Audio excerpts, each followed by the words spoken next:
ನಮಸ್ಕಾರ ಸ್ನೇಹಿತರೆ, ನೋಡಿ ಇವತ್ತು ಬಂದಿರೋಂಥ ಜಾಗ 1 ಎಕರೆ ಕೊಡ್ತಾರೆ. 4 ಎಕರೆ ಜಾಗ ಇದೆ. ಜಮೀನಂತೂ ತುಂಬ ಬ್ಯೂಟಿಫುಲ್ ಆಗಿದೆ, ಬೊಂಬಾಟಾಗಿದೆ.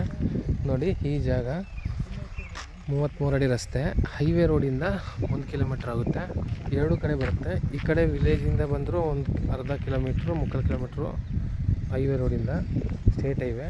ಇಲ್ಲಿಂದನೂ 1 ಕಿಲೋಮೀಟ್ರ್ ಬರಬೇಕು. 2 ಕಡೆಯಿಂದನೇ ಜಮೀನಂತೂ ಬ್ಯೂಟಿಫುಲ್ ಆಗಿದೆ. ಇವರು ಎಕರೆಗೆ 45 ಲಕ್ಷ ಹೇಳ್ತಾರೆ. 1 ಎಕರೆ ಕೊಡ್ತಾರೆ. ಮುಂದಗಡೆ ಒಂದು 25 ಸೆಂಟು ಎಕ್ಸ್ಟ್ರಾ ಸಿಗುತ್ತೆ. ಇದು ಬೆಂಗಳೂರಿಂದ ಇಲ್ಲಿಗೆ ಜಮೀನಿಗೆ 140 ಕಿಲೋಮೀಟ್ರ್ ಆಗುತ್ತೆ, 45 ಕಿಲೋಮೀಟ್ರು. ಮೈಸೂರಿಂದ ಒಂದು 75-80 ಕಿಲೋಮೀಟ್ರ್ ಆಗುತ್ತೆ. ಒಳ್ಳೆ ಲೊಕೇಶನ್ನಿದೆ, ಒಳ್ಳೆ ವ್ಯೂ ಇದೆ. ಹಿಂದಗಡೆ ಜನರಲ್ ಪ್ರಾಪರ್ಟಿ. ಜಮೀನು ನೋಡಿ, ಮಣ್ಣಂತೂ ಕುಂಕುಮ ಇದ್ದಂಗಿದೆ.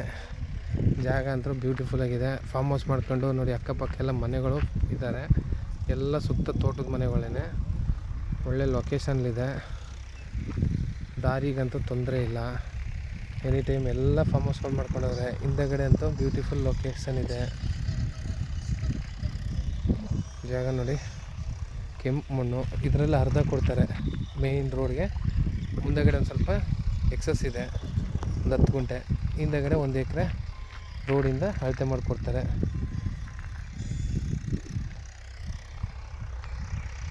ಸ್ವಲ್ಪ ಪ್ರಾಬ್ಲಮ್ ಇದೆ, ಅದರಿಂದ ಕೊಟ್ಬಿಡ್ತಾ ಇದ್ದಾರೆ.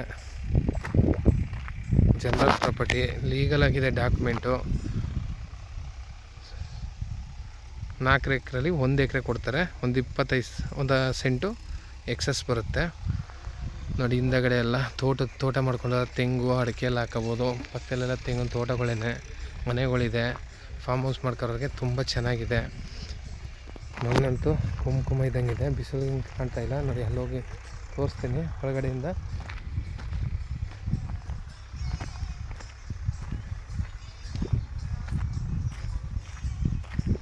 ಇವರು 45 ಲ್ಯಾಕ್ ಕೇಳ್ತಾ ಇದ್ದಾರೆ. ಸ್ಲೈಟ್ಲಿ ನೆಗೋಷಿಯಬಲ್ ಆಗುತ್ತೆ. ಓನರ್ ಟು ಓನರ್ ಸಿಟ್ಟಿಂಗ್ ಇರುತ್ತೆ. ನೋಡಿ ಮಣ್ಣು ಇವಾಗ ಬಿಸಿಲು ಕಾಣ್ತಾ ಇರಲ್ಲ. ಇದೇ ಥರ ಮಣ್ಣು ಫುಲ್ಲು.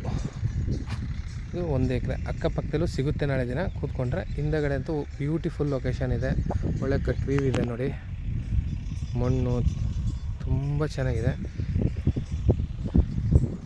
ಅಕ್ಕಪಕ್ಕ ತೋಟದ ಮನೆಗಳು.